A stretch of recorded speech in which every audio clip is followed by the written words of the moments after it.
mesdames, messieurs, d'abord je suis très heureux de vous retrouver, et puisqu'on est encore au mois de janvier, à la mi-janvier, je crois que j'ai encore la possibilité de vous donner tous mes vœux de bonne année, pour une année effectivement qui vient de commencer, et qui je pense est l'année de tous les dangers, me semble, politiques, sociaux, géostratégiques, environnementaux, à l'intérieur, à l'extérieur, partout, hein. Sauf peut-être ici au collège, et encore. Et je crois sincèrement qu'au cours de mon existence, et là qui commence déjà, et là ça va être un peu longue, aucune année de mon existence ne s'est présentée sous un jour si périlleux, je crois. Aucune année n'a paru si dangereuse dès son point de départ. Et donc jamais les vœux n'ont semblé si nécessaires, ni au bout du compte si vains. Alors, en ce cas, pourquoi faire de la littérature? Beaucoup diraient, pour mieux comprendre ce monde, pour mieux pénétrer la réalité de ce monde. Et c'est ce que dit le pape dans sa lettre sur la littérature, que j'ai eu l'honneur de préfacer. Il dit, voilà, il faut lire la littérature, j'y reviendrai du reste dans ce cours. Il faut lire la littérature pour mieux comprendre le réel. Et c'est vrai, et c'est pas, je ne dis pas que c'est vrai uniquement parce que c'est le pape qui le dit, hein. Et j'y reviendrai donc. Et beaucoup lisent de la littérature donc pour mieux comprendre la réalité. Je lis le roman d'Orhan Pamuk, prix Nobel de littérature, qui a fait ici même 4 conférences il y a 2 années. Je lis Neige, et je comprends mieux, en lisant ce roman, je comprends mieux la Turquie actuelle, je comprends mieux la montée du radicalisme islamique que si je lisais 10 articles sur le même sujet. Je le comprends de l'intérieur. Je lis La végétarienne de Han Kang, la dernière prix Nobel de littérature, écrivaine sud-coréenne, donc, couronnée en 2024, et je comprends mieux, en lisant ce roman, les enjeux ou les raisons du végétarianisme. La couleur est annoncée dans le titre, hein, déjà, mais je comprends mieux aussi, c'est peut-être encore plus importante, peut-être dans le roman, la condition féminine, au moins en Corée du Sud. Je comprends aussi le système d'oppression sociale dans les sociétés d'Extrême-Orient, mais pas seulement en Extrême-Orient, etc. Bref, tout cela, c'est la valeur documentaire de la littérature, c'est sa valeur historique qui intéresse tout le monde, et qui intéresse beaucoup les historiens. Par ailleurs, on peut utiliser les romans, la littérature, les œuvres littéraires comme tout texte venu d'un temps lointain, comme un document, comme quelque chose qui peut être étudié en tant que tel. Bon. Les œuvres témoignent du monde où elles furent créées, elles témoignent de l'auteur qui les a écrites, elles témoignent des attentes du public à un moment donné, dans un lieu donné. Alors, c'est pas si simple en vérité, hein. Car cette valeur documentaire, elle est sans doute relativement aisée à établir lorsque nous sommes sous le régime réaliste de la littérature. Dans la littérature européenne, et dans le roman en particulier, du moins dans une partie du roman, ce régime réaliste ne remonte pas seulement à ce qu'on appelle le courant réaliste dans la littérature européenne, à savoir le XIXe siècle, Balzac, Flaubert, ça remonte à plus loin. Ça remonte au moins au XVIe siècle, avec la vie de Lazarillo de Tormes, au mi-temps du XVIe siècle, ce roman picaresque espagnol qui nous montre toutes les strates de la société espagnole et le parcours du héros à travers le Picaro, à travers la société. Et Don Quichotte, 50 ans plus tard, au début du XVIIe siècle, ne fait que, au bout du compte, poursuivre cette veine réaliste. Donc la veine réaliste a commencé beaucoup plus tôt. On pourrait même songer encore plus anciennement aux fabliaux du Moyen-Âge, qui présentent aussi la vie des paysans, des bourgeois du temps. Même dans la poésie, il y a une veine réaliste. On pourrait remonter au moins au XVe siècle avec François Villon. Je prends ici mes exemples dans la littérature française. Alors, quand on n'est pas sous le régime réaliste de la littérature, la valeur documentaire n'en existe pas moins. La littérature peut permettre d'accéder au réel, mais cette valeur documentaire est plus difficile à cerner. Quelle est la valeur documentaire d'Édipe Roi de Sophocle? ou d'Antigone. Ici, je prends des pièces de théâtre. Ces pièces de théâtre, ces tragédies ne renseignent directement ni sur le temps mythique où vivent leurs héros légendaires, Édipe, Antigone, etc. Mais elles ne renseignent pas non plus directement sur les réalités de l'époque où elles furent créées. En vérité, au 5e, 4e siècle avant notre ère, en Grèce, à Athènes, si vous voulez chercher du réalisme, vous ne le trouverez pas dans ce que nous appelons, nous, aujourd'hui, depuis un peu plus de 2 siècles, littérature, à savoir théâtre ou poésie. À l'époque, il n'y avait pas de roman, donc ça simplifie. Donc vous ne trouverez pas de réalisme dans le théâtre ou la poésie, mais vous trouverez dans des genres que nous mettons, nous, aujourd'hui, à la marge de la définition moderne de la littérature. Vous la trouverez dans l'histoire, bien sûr, avec Hérodote, Xénophon, Thucydide. Vous la trouverez dans la philosophie, même. Je dirais que les dialogues philosophiques de Platon, par exemple, sont paradoxalement parmi les œuvres les plus réalistes que nous ayons, qui nous aient été léguées par l'Antiquité. Et je songe tout particulièrement à ces dialogues qui sont les plus précisément situés et datés, qui nous montrent Socrate en situation avec ses amis dans un lieu donné, Phèdre, vous savez, avec cette promenade sur les bords de l'Ilissos, voilà, le banquet, bien sûr, avec la situation du banquet, le Phédon, qui se passe dans la prison de Socrate, etc.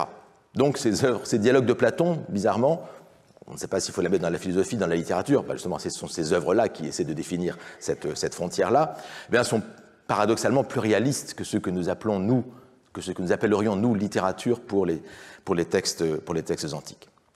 Donc on peut lire la littérature pour mieux comprendre le monde dont sont issues les œuvres, dont elles sont sorties.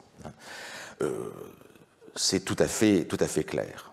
Mais, j'ajouterais pour ma part, car cela correspond à mes goûts, et peut-être presque à ma conception d'un idéal littéraire, il peut y avoir plusieurs idéaux de la littérature, je crois aussi que la littérature sert aussi à s'échapper. Quand le monde est difficile, la littérature, on peut étudier la littérature, on peut lire de la littérature pour sortir de ce monde, parce que le monde est un peu trop noir, un peu trop pénible, pour voir un autre monde à la place d'une autre. Rappelez-vous Don Quichotte, je vous avais montré l'année dernière cette gravure de Gustave Doré représentant Don Quichotte en train de lire, et avec tout son cabinet de lecture qui se peuple de toutes les figures issues de son imagination, issues des livres qu'il est en train de lire. Don Quichotte, ici, substitue un autre monde au monde réel. Il substitue un autre monde à notre monde. Il substitue un monde où il se sent mieux, où il est davantage chez lui. Et chacun peut faire cette expérience.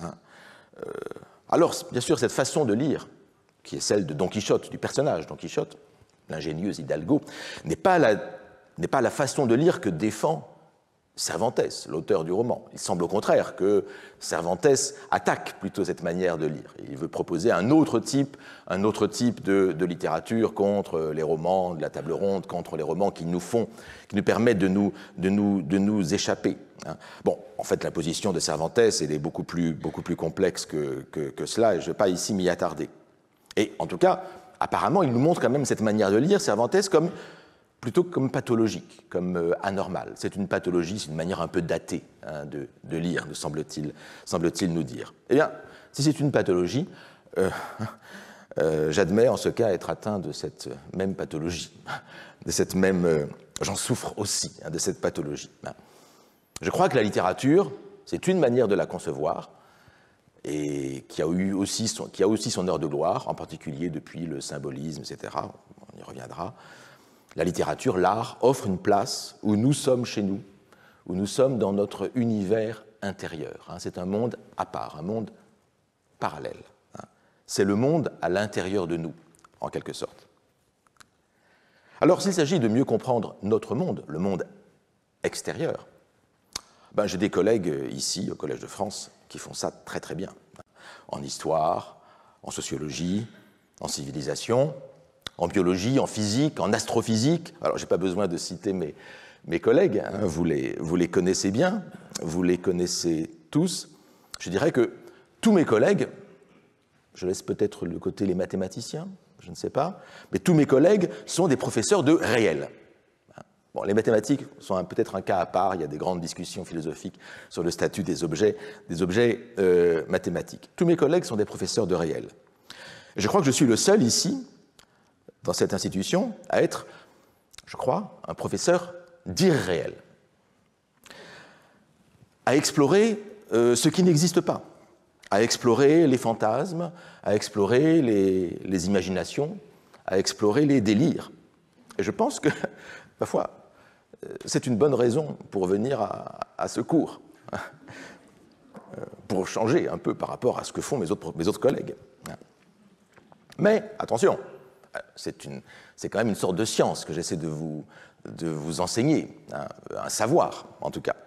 Cet irréel obéit aussi à des lois. Hein. Cet irréel aussi appartient en tant qu'irréel à l'ordre du réel.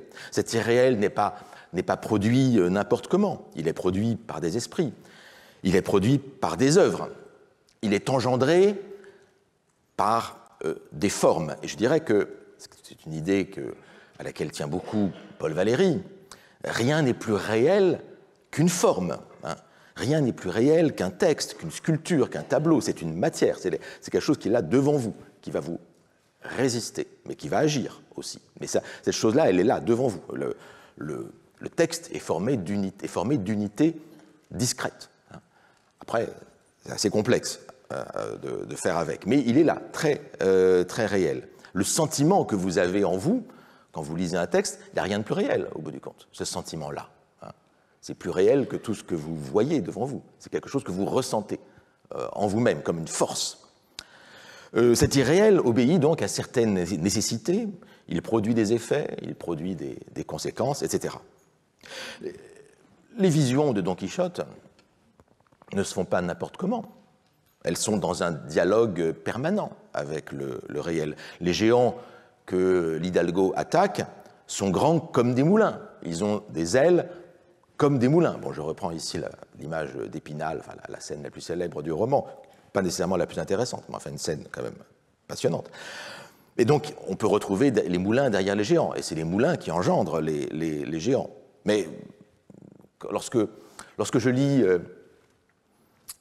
Alice au Pays des Merveilles, ou lorsque je lis Harry Potter pour m'évader, je crois lire pour m'évader. Mais en vérité, le monde fantastique qu'on y présente n'est souvent qu'une transformation, qu'une allégorie de la réalité. Dans le monde d'Alice au Pays des Merveilles, dans le monde d'Harry Potter, les rapports de domination, les espérances des personnages, les valeurs qu'ils défendent, les vices qu'on y trouve, ils sont les mêmes qu'ici. Il y a des méchants, il y a des bons, etc. Ils sont simplement dotés d'une puissance et de moyens d'expression décuplés par rapport au monde réel. Dans le monde réel, vous n'aimez pas quelqu'un, voilà, les choses s'arrêtent là. Bon, vous êtes à la guerre, vous sortez une arme, j'en sais rien. Mais dans le monde d'Harry Potter, effectivement, il suffit d'une formule magique et puis d'un seul coup, votre adversaire, poum, s'écroule, anéanti. C'est une question de quantité, en quelque sorte. C'est pas les valeurs restent en grande partie les mêmes. Bref, il existe une transformation géométrique de l'irréel qu'on trouve dans les œuvres, dans certaines œuvres en tout cas, sur le réel. Il existe une homologie, je prends ce terme un peu mathématique, qui permet de passer de l'un à l'autre, de l'irréel au réel, et du réel à l'irréel, qui permet de retrouver le réel du monde derrière l'irréel, parce que l'irréel, c'est du réel déformé. Mais l'inverse est vrai aussi. Le réel, c'est de l'irréel déformé. Et ce trajet inverse, qui consiste à aller de l'irréel au réel, c'est le trajet que l'on fait en tant que lecteur, qu'on fait en général de manière automatique, inconsciente, puisque autrement nous ne lirions sans doute pas même ces œuvres totalement imaginaires si nous ne nous sentions pas concernés, si elles n'avaient pas un rapport avec notre monde. Et il faut bien se retrouver dans un monde parallèle, dans un monde secondaire. Nous serions totalement perdus s'ils obéissaient à des lois entièrement différente du nôtre. Donc il y a du réel même dans les mondes les plus irréels. Et ce processus donc, qui permet de passer de l'irréel, même des œuvres les plus fantastiques, les plus imaginaires, les moins réalistes, au réel, ce processus porte un nom, ben, c'est la lecture. C'est la lecture, c'est l'interprétation. Et bien c'est cela, l'objet du cours de cette année, c'est à savoir l'interprétation. Et donc c'est cela que nous allons voir. Alors le cours, je vais le commencer tout de suite, j'ai déjà un petit peu commencé à le problématiser, mais le cours, vous verrez, aura beaucoup de ramifications dans ce que, alors pas seulement dans ce que je dirai pendant l'heure de cours, mais aussi dans l'heure du séminaire qui suit à 18h, parce qu'il y aura un séminaire, comme d'habitude, avec des invités. Ben, tout à l'heure, ce sera Delphine Orviller, que je salue, que je remercie d'être venue. Puis la semaine suivante, il y aura, je les cite ici dans l'ordre, Chantal Thomas, Paolo D'Ortonez, Alexandre Geffen, Raphaël Baroni, Tanguy Viel, Geneviève Arroche-Bouzinac, Kamel Daoud et Déborah Bucchi. Je les remercie donc d'avoir accepté de participer à ce séminaire et d'explorer là aussi ces façons de lire et d'interpréter que nous verrons pendant le cours. Mais le cours aura aussi des prolongements à l'extérieur même du cours, c'est-à-dire de 16h, de 17h à 19h le mardi. Ce mois-ci, ainsi, j'ai un conférencier invité par l'Assemblée des professeurs sur ma proposition, qui est Thomas Schmitz, qui est professeur de littérature antique et classique à l'Université de Bonn, et il est aussi spécialiste de littérature française. Et il donnera 2 conférences sur le lecteur dans la littérature grecque. Donc le lecteur, ne sortons pas du monde de la lecture, le jeudi 23 janvier à 17h30, dans l'amphi Alvax, la culture de la lecture en Grèce à partir du 5e siècle avant Jésus-Christ, et le jeudi 30 janvier, même heure, 17h30, lire des textes oraux, le lecteur dans la poésie grecque de l'époque archaïque. Donc je crois qu'on sera en plein dans notre sujet de la lecture, mais dans le monde grec classique et archaïque. Et enfin, c'est pas fini, d'autres façons de lire, d'autres façons d'interpréter seront explorées à partir du 29 janvier, quand commencera, je dirais, un cycle prestigieux de conférences et d'entretiens autour de la Comédie Française et avec la Comédie Française, ici même, avec le concours précieux de la Fondation Hugo du Collège de France. Ce sera autour en particulier de la personnalité d'Éric Ruff, qui est l'administrateur actuel de la Comédie Française, qui a passé 10 années à la tête de cette grande institution, qui quitte l'institution à la fin de l'année. Donc Éric Ruff sera là à chacune de ces 7 séances, je crois. Mais il y aura aussi d'autres comédiens, Dominique Blanc, Denis Podalides, Isabelle Nanty. Il y aura l'historienne du théâtre Florence Nogrette, et puis aussi des professeurs du collège, des collègues et amis, Thomas Römer, Pierre-Michel Minguer, Antoine Lilti, Patrick Boucheron et moi-même. Bref, je crois que pendant toutes ces séances, vous avez le programme ici, nous allons bien nous amuser, et j'espère qu'on vous intéressera aussi, j'espère. Je vous signale en particulier les 2 premières séances qui approchent, c'est très bientôt, parce que ces 2 premières séances, en plus, j'y serai partie prenante. Le 29 janvier à 19h, c'est ça, voilà, la Comédie Française et le Collège de France, 2 utopies démocratiques, avec, point d'interrogation, bien sûr, avec les 2 administrateurs des 2 institutions, Éric Ruff et Thomas Römer, et puis moi-même, et le débat sera animé par la journaliste Mathilde Serrel de France Inter. Et puis, alors c'est mon petit chouchou, cette séance, c'est la séance du 12 février à 19h toujours, un sujet qui m'est cher, dire les vers. Comment dire les vers? Voilà, ça me paraît une question extrêmement importante en littérature, pour quelqu'un qui aime la poésie, avec Éric Ruff, et puis Dominique Blanc, Denis Podalides, bref, une superbe distribution, dont je serai aussi, mais je serai vraiment un peu le mouton noir de cette distribution d'acteurs. Voilà, et puis tout le reste est très passionnant aussi, mais vous pouvez voir ça, et tout ça est en ligne sur le site du collège. Vous regardez dans les grands événements, puis bientôt ce sera mis en page d'accueil du collège, il y aura une affiche, etc., etc. Bref, donc nous parlerons pendant cette séance, nous parlerons donc de la lecture, hein, aussi, mais de la lecture à haute voix, de la récitation, du jeu. Hein. Cette lecture à haute voix qui a été la règle pendant tant de siècles, hein, dans l'Antiquité, et puis jusqu'il y a encore assez peu de temps, et qui n'a été qu'assez récemment remplacée par la lecture silencieuse, comme étant cette lecture silencieuse qui serait l'idéal de la lecture. Mais on peut renverser les choses. Hein. La lecture à haute voix, je crois que c'est une magnifique manière d'entrer dans les textes. Personnellement, moi, je lis souvent à haute voix, chez moi, tout seul, hein, quand personne ne m'entend. Et il n'y a pas mieux pour entrer dans un texte. La lecture, le jeu, l'interprétation, c'est le sujet, évidemment, propre de la Comédie Française, mais ce sera aussi le sujet de notre cours, à nous, ici, hein, ici même. Lire les textes, interpréter les textes, jouer avec les textes, jouer avec les textes. Ça me paraît très important. Voilà, mais c'est ce qu'on va faire ici. Alors, je terminais ainsi l'an dernier mon cours qui s'intitulait déjà « Comment lire ». Cette année, c'est « Comment lire suite ». Alors, excusez-moi de m'autociter, je crois que c'était les derniers mots que je disais à la fin de mon cours, dans la dernière séance. Il n'y a pas de liberté de lecture sans prise de conscience des diverses façons d'interpréter. Nous voici donc arrivés au seuil du paradis, de l'Arcadie. Nous avons entreaperçu par vision fugitive l'expérience du bonheur de lire. C'est en effet le thème que nous avons traité l'an dernier, hein, cette idée du plaisir de lire, du bonheur de lire, non pas seulement comment lire, mais pourquoi lire. Pourquoi est-il intéressant de lire? Pourquoi est-il intéressant de savoir comment lire? Précisément parce que la lecture procure un certain bonheur, et c'est ce qu'on a vu l'an dernier.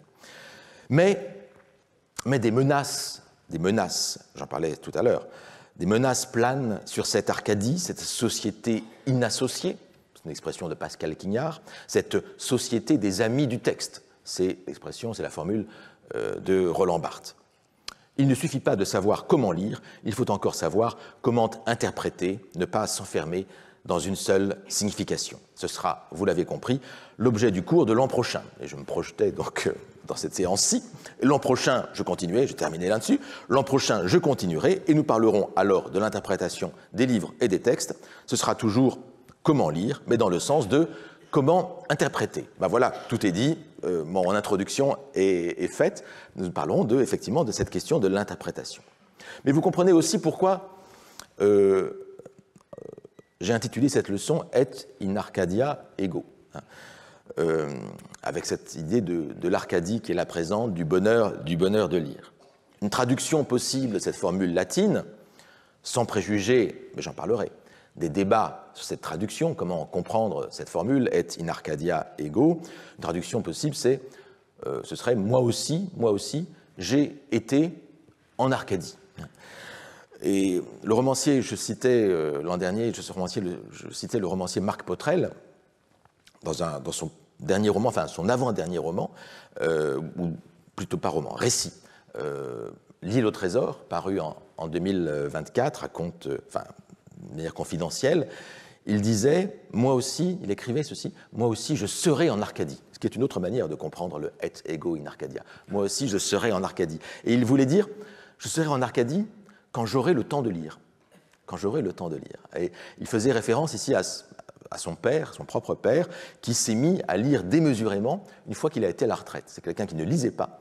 Et une fois qu'il a été à la retraite, il s'est mis à lire, à dévorer les livres.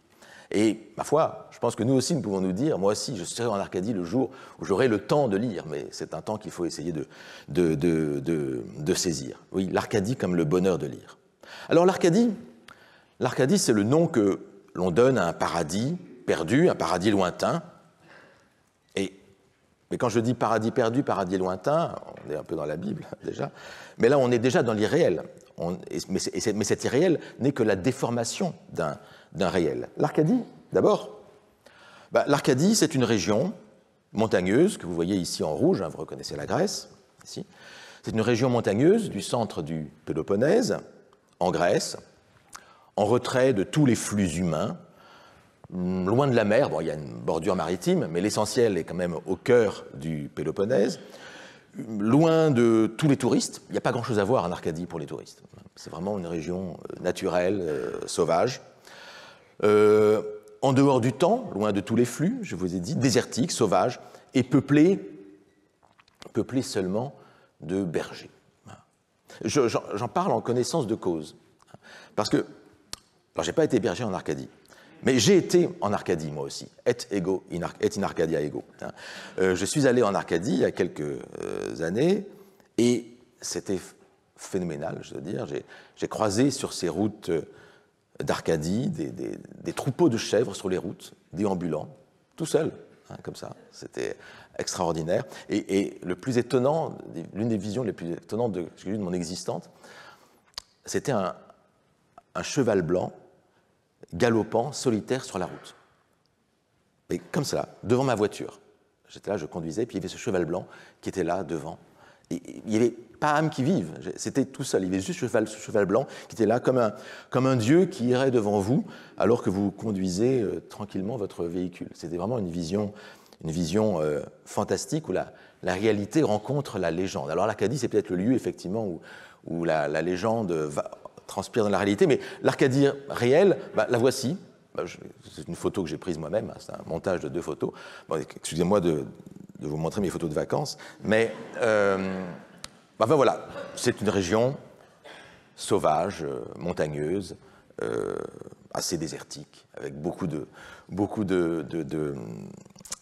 chèvres, de moutons et de chevaux. Et on y vénère, depuis l'Antiquité, le dieu arcadien par excellence, qui est le dieu Pan. Dieu des bergers, dieu des troupeaux. C'est là qu'est né le culte de Pan. C'est le dieu de l'Arcadie. Alors, ça c'est l'Arcadie réelle. Bon. Mais il y a un mythe arcadien.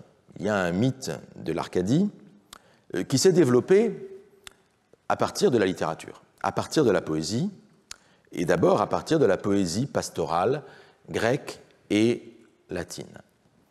Quelques étapes ici.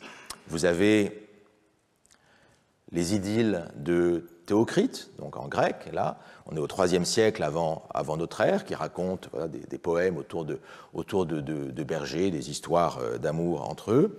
Et puis vous avez, inspiré des idylles de Théocrite, vous avez les bucoliques de Virgile. Là, on est en latin, on est à la fin du 1er siècle avant notre ère, qui raconte là aussi les histoires amoureuses de bergers. Et il est parfois question d'Arcadie dans ces poèmes, mais assez peu en vérité. En vérité, les idylles de Théocrite se passent surtout en Sicile, qui est l'île dont est originaire Théocrite. On est en ce qu'on appelle Magna Graecia en latin, la Grande Grèce, c'est-à-dire cette partie de l'Italie qui parle grec. Donc c'est la Sicile est la patrie de Théocrite. Et puis, alors il y a quelques bucoliques, en particulier la 10e bucolique, qui se passe en Arcadie, qui est parfois nommée, mais le plus souvent, les lieux où se passent les bucoliques, les lieux virgiliens, ne sont pas l'Arcadie, ça ne se passe pas en Grèce, ça se passe en fait dans l'Italie, sur la péninsule, et dans l'Italie cisalpine, dans le nord de l'Italie, en vérité, qui est la région d'origine de Virgile. Et en fait, la littérature pastorale antique, à laquelle on associe en général l'Arcadie, on dit voilà, l'Arcadie c'est un lieu de bergers, cette littérature pastorale qui met en scène des bergers, en fait, elle peut adopter n'importe quel lieu, pas nécessairement l'Arcadie. Il y a la Sicile, il y a l'Arcadie, bien sûr, il y a Lesbos, l'île de Lesbos. Le roman de Longus, Daphnis et Chloé, se passe sur l'île de Lesbos. Il y a aussi des histoires ou des poèmes pastoraux qui se passent en Asie mineure, donc dans l'actuelle Turquie, ou bien dans l'Italie cisalpine, donc le nord de l'Italie. Bref, tout ça, il n'y a pas de lieu dédié absolument dans la littérature antique aux récits pastoraux, aux amours pastorales. Il y a peut-être un léger privilège pour l'Arcadie à cause du culte pastoral de Pan. Pan qui est le dieu des bergers. Mais en vérité, l'Arcadie est moins un mythe antique qu'un mythe moderne. C'est un mythe de la Renaissance. Parce que c'est à la Renaissance, sous l'influence de Virgile, que le mythe s'est vraiment fixé en Arcadie. Peut-être parce que les auteurs de la Renaissance, les premiers auteurs de la Renaissance étaient des Italiens. Donc ils voulaient placer leur pays mythique ailleurs, loin, et en Grèce, justement. Et ça a commencé avec le succès du roman et poème pastoral de Jacopo Sanazzaro, l'Arcadie, Arcadia, un roman tout à fait étrange, qui est un peu dans tous les sens, en vers et en prose, qui date de 1504. Et c'est à partir de ce roman de Sannazaro, qui a eu un succès gigantesque européen, que le mythe arcadien s'est développé.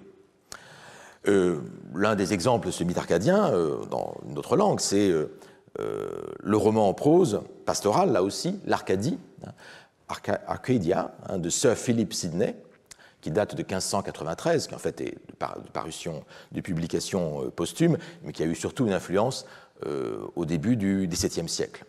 Et en vérité, voilà, ces deux textes parlent vraiment de...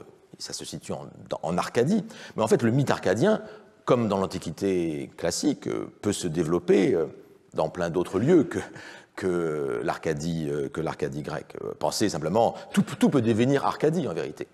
Tout peut devenir Arcadie. L'Astrée d'Honoré d'Urfé, roman pastoral par excellence, on pourrait dire presque un roman arcadien, ne se passe pas en Arcadie, ça se passe dans le Forez, je crois qu'on dit, sur les bords de la Loire, près de Saint-Étienne, entre la Loire et le Lignon. Donc, tout peut devenir Arcadie sous la plume d'un romancier. Et dans Don Quichotte, dans le premier et le deuxième tome du roman, rencontre à plusieurs reprises des jeunes gens qui quittent la ville pour vivre la vie de berger, et pour vivre le mythe arcadien. Dans le deuxième tome, il rencontre des jeunes filles qui se déguisent en bergères pour vivre la vie des héros des romans pastoraux. Donc le mythe arcadien a été très populaire, vraiment très présent, le mythe pastoral d'abord. Mais l'Arcadie, on peut la faire revivre partout. Alors, si vous voulez avoir davantage de détails là-dessus, je peux vous conseiller le livre de Françoise Lavocat, Arcadie malheureuse, aux origines du roman moderne. Elle montre comment le roman moderne est né par réaction au roman pastoral, précisément pour proposer une sorte de réalisme par rapport au roman pastoral. Alors, en fait, comme je viens de vous le dire, la grande fortune de l'Arcadie, elle arrive à la Renaissance et au XVIIe siècle. Et donc, il y a une grande différence entre l'Arcadie moderne, c'est-à-dire l'Arcadie de la Renaissance, qui est une Arcadie mythique, et l'Arcadie antique, celle de Virgile, celle de Théocrite, qui n'est pas mythique du tout. Elle n'est pas mythique. L'Arcadie de Virgile, elle était lointaine. Quand il parlait d'Arcadie, il ne parlait pas que d'Arcadie. Je l'ai dit, il parle aussi de l'Italie, etc. Il met ses bergers aussi en Italie. Mais quand il en parle, c'est un lieu qui est encore contemporain. C'est une Arcadie qui se passe en Grèce, mais dans l'Arcadie de Virgile, on connaît le nom de César. Donc, c'est un lieu contemporain de Virgile. Si vous voulez, l'Arcadie de Virgile, c'est comme pour nous le Larzac. Oui, c'est ce plateau, ces causses de l'Aveyron, voilà, un pays rural dans l'Aveyron, qui est loin de tout, mais qui est, en fait, c'est le problème, c'était le problème dans les années 70, qui est contemporain des camps militaires et des centrales nucléaires, d'où les manifestations que vous voyez ici avec la déesse, etc., des paysans du Larzac, etc. Bref, voilà ce que c'est que l'Arcadie, pour Virgile. C'est un lieu qui est contemporain du Virgile. L'Arcadie de la Renaissance, elle, ce n'est pas le Larzac, justement.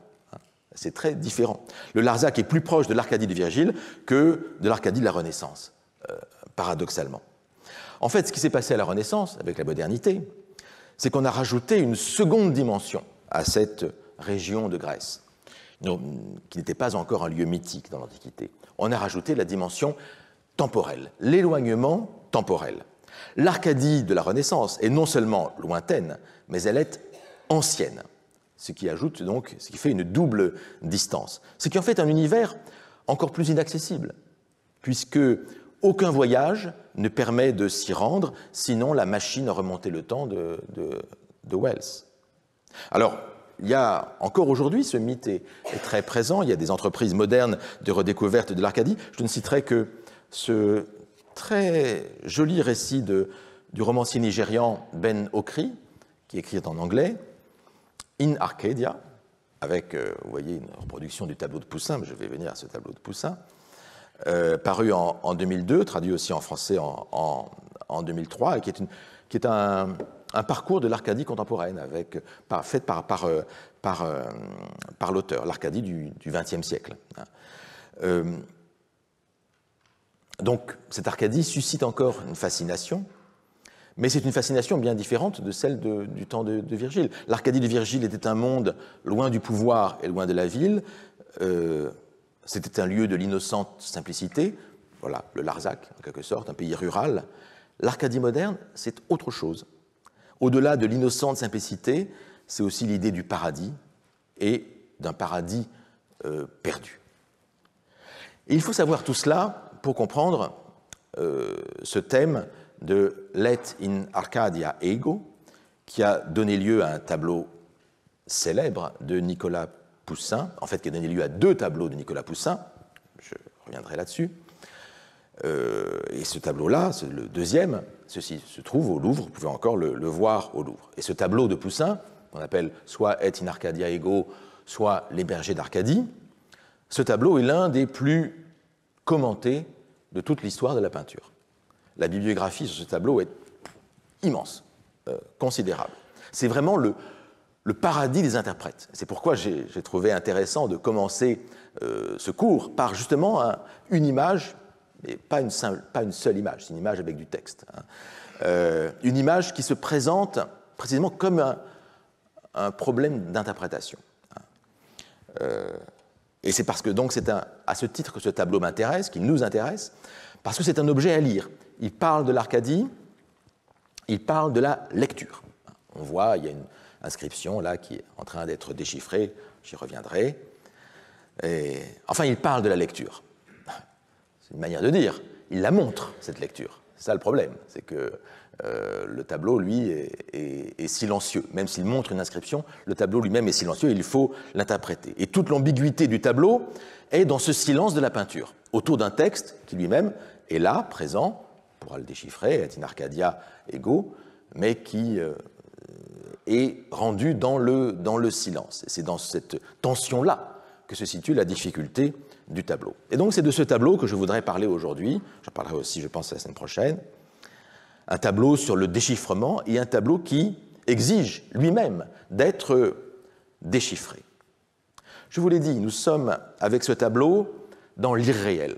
Oui, on est dans l'irréel, on est dans cette Arcadie de la Renaissance et du XVIIe siècle, avec des bergers idéalisés, hein, ils ont des bâtons de berger, des houlettes de berger, avec cette nature idéale, qui n'est pas si loin quand même des photos de voyage que je vous ai montrées tout à l'heure, hein, même si Nicolas Poussin n'était jamais allé en Arcadie, mais c'est pas totalement inadéquat à la réalité de l'Arcadie, avec donc cette nature idéale, et puis ce bloc de pierre, hein, posé au milieu de la nature, comme la manifestation d'un autre, d'une altérité, au milieu du même. Voilà, vous avez cette nature idéale, et puis là, ça tombe. Vous avez ce bloc de pierre, un tombeau sans doute, hein, qui est là au milieu.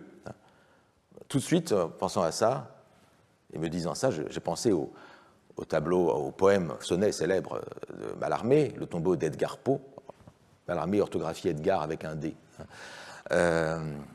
Bon, je ne vais pas le lire en entier, c'est un hommage à Edgar Poe qui a été lu à Baltimore. C'est une commande qu'on a faite pour une cérémonie en l'honneur du poète américain. Mais je lis les 2 derniers tercets, ou du moins à partir du deuxième vers du premier tercet. Donc il s'agit de cette mort de Poe. Et il dit ceci: si notre idée avec sans doute le grief dont il parle, si notre idée avec ne sculpte un bas-relief dont la tombe de Poe, éblouissante, sorne, calme bloc ici-bas, chu d'un désastre obscur, que ce granit du moins montre à jamais sa borne au noir vol du blasphème et part dans le futur. Bon, je ne vais pas commenter ce poème, ça nous amènerait trop loin, mais le calme bloc ici-bas, chu d'un désastre obscur, vers célèbre, ici, m'est venu spontanément, c'est le problème des comparatistes. Ils ont toujours un peu des idées qui leur viennent, pas si bonnes parce que ça parfois, mais j'ai eu cette impression d'avoir ce calme bloc Ici-bas, je suis d'un désastre obscur qui arrive au milieu, il y a un désastre qui arrive au milieu de cette nature idéale. Et c'est un peu ça aussi que nous raconte, semble-t-il, le tableau de Poussin. Alors, il y a ce bloc issu d'un désastre obscur, et, pardonnez le comparatiste, ou au comparatiste plutôt,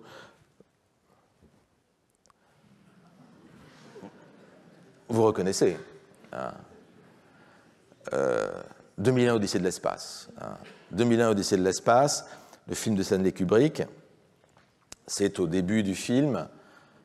Moi, je n'ai pas trop de scrupules à montrer cette image du film, qui est quand même considéré comme un chef-d'œuvre du cinéma, mais on songe à ce fameux bloc noir, mystérieux, jeté au milieu des singes. Alors, entre les singes et les bergers de l'Arcadie, je ne sais pas, je ne peux pas être désobligeant ni vis-à-vis des bergers, ni vis-à-vis des singes. Mais voilà, il y a quelque chose qui arrive, un calme bloc qui est là, qui renvoie à quelque chose qu'on ne sait pas quoi. C'est une altérité qui est là, une transcendance, je ne sais pas, nous ne savons pas encore. Hein, voilà.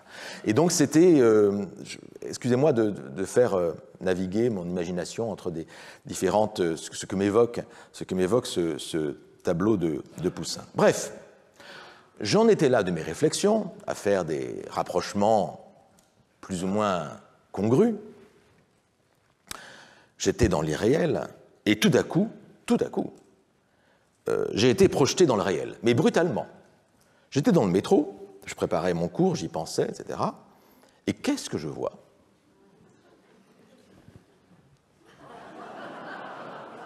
Mais c'était il y a la semaine dernière. La semaine dernière. Croire que les publicitaires suivent le programme de mon cours. Alors oui, donc je vois cette publicité pour un parfum, Lampica Homme. Alors, on retrouve ici le calme bloc de Mallarmé, mais c'est un flacon de parfum. C'est un peu différent. L'image, vous le voyez, a été transformée. Hein, c'est plus du tout la nature idéale. Enfin, on retrouve l'arbre quand même, c'est la seule chose qui a été conservée. On retrouve les bergers, enfin 2 bergers en tout cas. Il y a une maison qui a été ajoutée ici. Il y a une sorte de blockhouse qui a été installé là. Je ne sais pas pourquoi. On voit encore des arbres derrière. Enfin, c'est beaucoup plus minéral, beaucoup plus, je dirais pas urbain, mais c'est vrai que c'est une image qu'on trouve dans le métro. Hein. C'est bizarre ce blockhouse, hein, quand même. Et puis les 2 personnages de droite, vous savez, ont disparu. Pouf, censurés. Vous savez, c'est comme dans les photos des grandes époques soviétiques, on faisait disparaître les généraux qui avaient trahi ou qui n'étaient plus en odeur de sainteté. Enfin, on ne parlait pas de sainteté à l'époque, en Union soviétique. Bref, il en reste quand même, vous voyez, de ces 2 personnages, hein, il en reste un fantôme flou, hein, qu'on reconnaît, on voit à peu près une ombre. L'image a été photoshopée, hein, comme on dit, retouchée, mais quand même c'est un peu sale, hein, ils ne sont pas donné beaucoup de mal. Ils ont rajouté un drap, je crois qu'on ne voit pas ce drap, enfin c'est le reste de la robe peut-être de la bergère.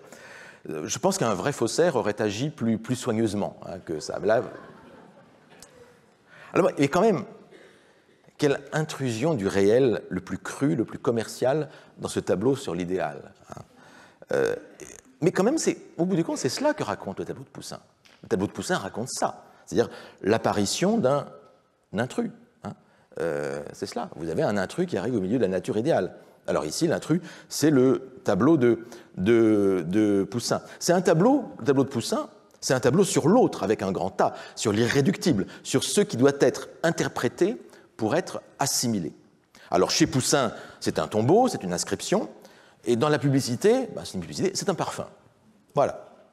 Alors chez Poussin, vous avez, au milieu de l'Arcadie idéalisée, vous avez la mort, ou le mort. Vous verrez, c'est une question qui s'est posée. Et puis dans la réclame, ce n'est pas la mort ou la mort, hein, non. C'est un objet de consommation au milieu d'un tableau classique. Et un objet, vous voyez, qui paraît plus vivant que son cadre. Hein. Cet objet, ce flacon de parfum, est en couleur, quand le reste est en noir et blanc. Donc voilà donc un parfum qui est supposé mettre de la couleur et de la vie dans l'existence grisâtre quotidienne. C'est un peu ça le message qui nous est donné. Et à bien des égards, l'image publicitaire ici veut nous raconter l'inverse du tableau de Poussin. Le tableau de Poussin, lui, elle veut nous raconter donc l'irruption de la vie au milieu d'une sorte de vie terne. Et dans le tableau de Poussin, au contraire, c'est les bergers qui sont colorés, et vous avez ce bloc de pierre qui, lui, est terne et qui est voilà, d'une couleur monotone, et qui, lui, va au contraire être beaucoup plus menaçant. Bref, avec cette publicité, nous ne sommes pas dans l'interprétation. Ce n'est pas une interprétation du tableau qui nous est donnée, mais nous sommes plutôt dans le détournement ou dans la référence. L'interprétation voudrait dire quelque chose de l'œuvre. Ici, la réclame ne veut rien nous dire du tableau de Poussin, ce n'est pas son sujet. Elle se contente d'utiliser le tableau du XVIIe, elle le détourne, elle le met à son service, au lieu de se mettre au service du tableau. Et la différence ici entre interprétation d'un côté et détournement ou utilisation de l'autre, elle est bien claire. Et pourtant, parce qu'il y a quand même des nuances ici à apporter, aucun détournement d'une œuvre ne peut se faire sans s'appuyer sur les propriétés de l'œuvre qui est détournée. Détourner, c'est prendre un ou plusieurs paramètres de l'œuvre, c'est les renforcer, c'est les dévier, c'est les annuler, c'est les inverser. Bref, le détournement de l'œuvre, en exploitant les propriétés de l'œuvre, ce qui est fait ici, en exploitant ses caractéristiques, il signale ces caractéristiques aussi par la même occasion. Et en l'occurrence, le principal détournement qui est opéré par l'image publicitaire consiste à substituer, ou plus exactement à surimposer, un objet au tombeau qui suscite originellement la curiosité des bergers. C'est une opération très classique, au demeurant, dans tout détournement, une opération d'ajout, de substitution d'un élément à un autre.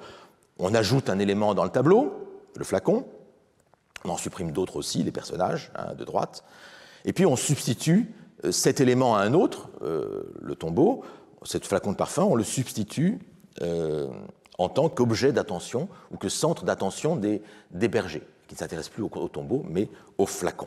Bref, ce faisant, et malgré ou plutôt à cause de cette opération de substitution, quelque chose subsiste dans l'opération, et est même souligné par la substitution. Quelque chose subsiste, c'est une constante du tableau, en quelque sorte. Et cette constante, c'est que le fait que le tableau porte précisément sur cette question de l'intrus, de l'intrusion d'une altérité dans un ordre donné. L'Arcadie, ou bien notre monde, à nous. Ici, c'est ce monde grisâtre des bergers. Autrement dit, le détournement de l'image accentue, par comparaison avec l'image originelle, c'est toujours intéressant de comparer, je suis comparatiste, nous sommes en littérature comparée ici, le détournement accentue les propriétés intrinsèques de l'image et puis nous les révèle. Le détournement n'est pas lui-même une interprétation, mais il s'appuie sur une interprétation préalable de l'œuvre, une interprétation plus ou moins explicite qui a été faite par les publicitaires, et l'étude de l'efficacité de cette image publicitaire, de son mode opératoire, la comparaison avec l'œuvre première, a une valeur interprétative. Il y a donc un lien quand même entre détournement et interprétation. La frontière entre les deux n'est pas si étanche. Bref, toute référence à une œuvre se fonde sur une interprétation, qu'on le veuille ou non, qu'on en ait conscience ou non. Une autre leçon de ce détournement, c'est que le tableau de Poussin était suffisamment connu, je vous ai dit c'était un tableau très connu, mais il était suffisamment connu des publicitaires pour qu'ils choisissent de l'utiliser. Mais cette connaissance, remarquez, n'est pas nécessaire à la compréhension de la réclame. L'image publicitaire fonctionne assez bien séparément de la connaissance qu'on peut avoir par ailleurs du tableau de Poussin. Inversement, si vous connaissez le tableau d'origine, ça ne vous empêche pas de comprendre la réclame. Je dirais même que ça ajoute un sel supplémentaire, ça ajoute une ironie, ça crée un effet de connivence entre la réclame, la marque, et le spectateur. Et c'est peut-être ça, du reste, qui est recherché par les publicitaires et par la marque en question. Il s'agit d'aller au-delà de la clientèle habituelle de la marque de parfum, qui, à ma connaissance, je regardais un petit peu, je ne suis pas très spécialiste, cette marque-là, Lampica, c'est seulement une marque de moyenne gamme, si j'en juge par les prix, mais il s'agit d'aller chercher une clientèle plus cultivée, plus aisée, une clientèle CSP++. Et donc le tableau de Poussin sert d'appât pour repositionner la marque de parfumerie et élargir sa clientèle vers une clientèle plus riche, plus aisée, sans perdre la clientèle existante. Et je dirais que même que le caractère, ça m'avait intéressé tout à l'heure, le caractère maladroit et sale de la retouche, s'il est volontaire, ce qui n'est pas sûr, semble presque faire clin d'œil vers les consommateurs plus cultivés. Mais peut-être que je suis déjà là dans la surinterprétation, qui est le péché de toute interprète. Encore un point sur l'image publicitaire. Je suis désolé, on ne devrait jamais prendre le métro. J'ai eu la curiosité quand même de voir s'il y avait un rapport plus profond entre ce parfum et le tableau de Poussin. Donc j'ai essayé de regarder ce que dit la marque sur ce parfum. Ben voici ce qu'elle dit. Une force et une émotion nouvelle. L'Empika Homme revisite la saveur tendre et corsée du bois de réglisse. La fragrance allie une fraîcheur intense et fusante. J'ai découvert ce verbe, je dois vous dire, les publicitaires sont pleins de ressources lexicales. Une fraîcheur intense et fusante à une nouvelle sensualité épicée. Une empreinte virile et sensuelle associant facettes boisées et gourmandes. Gourmande comme ça. Donc il y a plusieurs facettes boisées, mais une seule facette gourmande. Un départ ultra-moderne stimule l'essence et invite à l'abandon. À la virilité et à la profondeur du bois de réglisse répond la facette romantique et poudrée du bois de violette. L'Empika Homme est une fragrance intrépide et désarmante. Vous voyez les deux, le paradoxe, qui attire irrésistiblement et dévoile une histoire. Se dévoiler l'histoire, ça m'intéresse, on y revient. Entre forces et émotions, l'Empika Homme offre une puissance boisée, unique et originale. L'Empika Homme répond à son engagement pour le respect et la protection de l'environnement des animaux. Conçu avec des ingrédients naturels de qualité, l'Empika Homme est labellisé One Voice, 100% vegan. Ce parfum ne contient aucun colorant, filtre ni perturbateur endocrinien. Et puis il y a la description du parfum, les bouquets, notes de tête, absinthe, lierre, anis, notes de cœur, bois de violette, orgeat, rhum, notes de fond, bois de cèdre, bois de réglisse, cyste, vanille, musc. Je précise que je ne suis pas payé par la marque. Alors, vous remarquez que ce texte, quand même, n'est pas vraiment un commentaire du tableau de Poussin. Non. Donc, alors, quel serait le rapprochement avec l'Arcadie ? Alors, j'en verrai quand même, il y a le bois qui est très présent. Voilà, ça, c'est le côté arcadien, naturel. Il y a la nature, qui est à la fois ultramoderne, bon, c'est le flacon de parfum, mais il y a quand même le bois. Il y a dans les plantes qui sont présentes, l'absinthe, le lierre, le cyste surtout. Le cyste, ce sont des plantes qu'on trouve dans la poésie virgilienne. Donc il y a un côté un peu virgilien peut-être dans les notes du parfum, mais c'est vrai que c'est une plante, le cyste est une plante typiquement arcadienne. Bon. Donc le lien n'est pas évident entre la description du parfum et le commentaire du tableau. Je vous ai dit, ce qui m'intéresse peut-être, c'est que ce parfum dévoile, on dit que ce parfum dévoile une histoire. Et c'est peut-être ça qui est intéressant, justement. Et parce que c'est aussi ça que dit le tableau, à certains égards. Lui aussi, il désigne une histoire mystérieuse. Et c'est ça que peut-être veut nous dire à la fois la réclame publicitaire et puis le tableau de Poussin. Il y a quelque chose qui se passe, mais on ne sait pas trop quoi. Voilà. Dans une nature avec du bois, du cyste, de la réglisse, bon, du rhum, ça je ne sais pas. Mais donc, la question que pose le tableau, et c'est peut-être pour ça qu'il a été choisi par les publicitaires aussi, c'est quelle histoire? Qui sont ces bergers? Que font-ils? Quel est ce monument de pierre? Que dit l'inscription? Autant de questions qui se posent aux spectateurs qui sont mobilisés. Nous sommes mobilisés en tant qu'interprètes. Et donc ici, nous entrons dans le monde des hypothèses plus ou moins convaincantes. Alors, je vais vous donner deux exemples contraires, je ne pourrais en montrer qu'un seul en vérité pour l'instant, deux façons d'interpréter exactement inverses. Une première façon d'interpréter consisterait à désacraliser l'œuvre, à la rabattre totalement sur notre monde. C'est à peine une interprétation, vous allez voir. La voici. C'est un petit distique de Paul-Jean Toulet, le poète fin 19e, début 20e, Paul-Jean Toulet, donc l'auteur des contre-rimes. Et vous trouvez ce petit distique dans la section sur quelques tableaux, dans un recueil posthume, mais les poèmes de Toulet sont tous posthumes, publication posthume, qui s'appelle Les Vers inédits.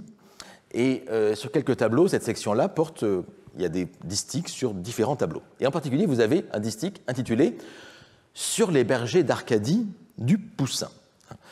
Du Poussin à l'italienne, hein, il Pulcinello, quelque chose comme ça. Hein. Voilà. « Regarde, lui dit-il, ce qu'a dicté la lyre.